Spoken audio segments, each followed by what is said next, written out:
Yeah, man, I just flew in straight from Japan in this here aeroplane vehicle of mine. I came from there with a new update to ELZ1, which Dr. Yu Endo from Sonicware has now delivered. It is quite magnificent because it includes a sequencer. Let us have a check 'em out, shall we? This here new wonderful update takes the ELZ1 to a whole nother level, let me tell you. It was great to do sound design on, but on its own, I like to have my sequencer so I could doodle melodies down. And now we have the possibility to do that. Although still somewhat rudimentary, it still works great for jotting down some ideas and whatnot. So check them out, right? We got the Arpeggiator button right there. If we press it, we'll be at the Arpeggiator on the reg.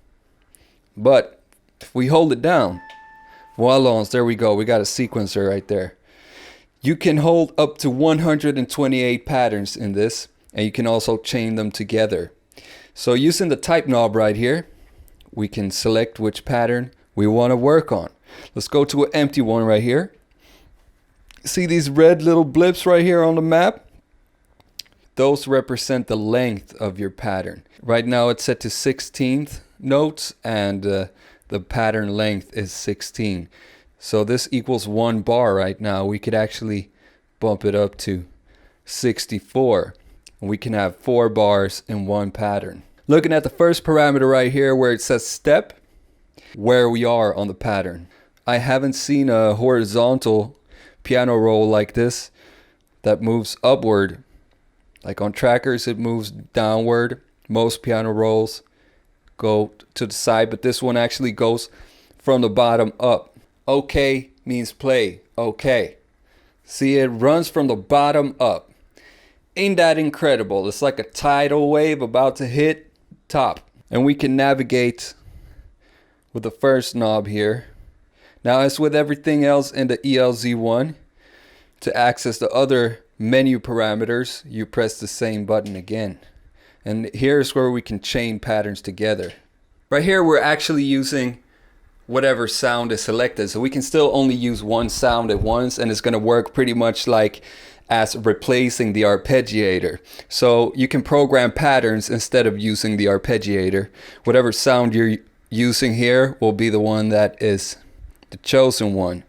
I'm going with one of my favorites that I made, Marin Arp. This one I made to be used with the arpeggiator. Very simple, chiptune type sound. Let's try playing with that instead.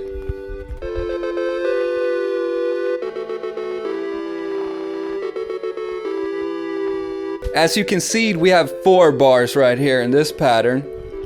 And as we're playing it, we get a few more options right here. We can change the record mode. It's on add right now. That means if we press a button while we're recording, which is activated by pressing this, we're gonna add notes. I don't want to do that right now.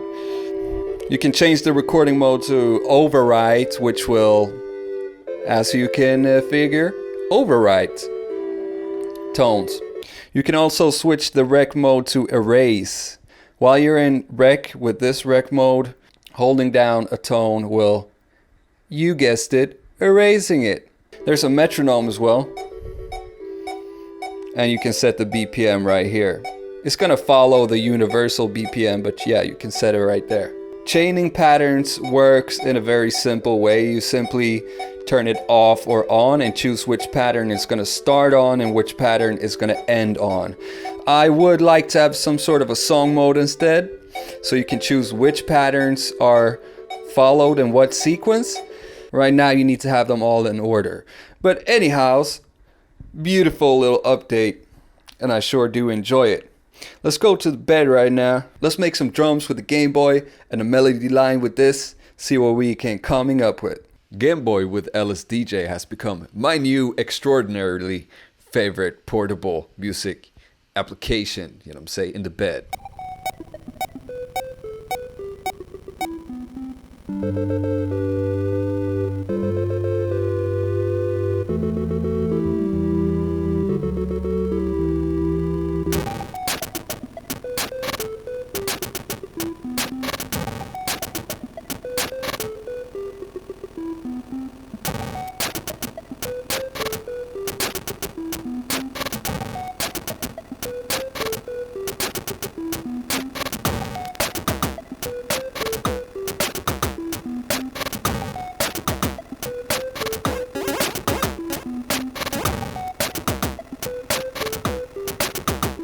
After we had fun with the GameBoy, we could go to the effects section on the ELZ1, play around a little bit with the effects, you know what I'm saying?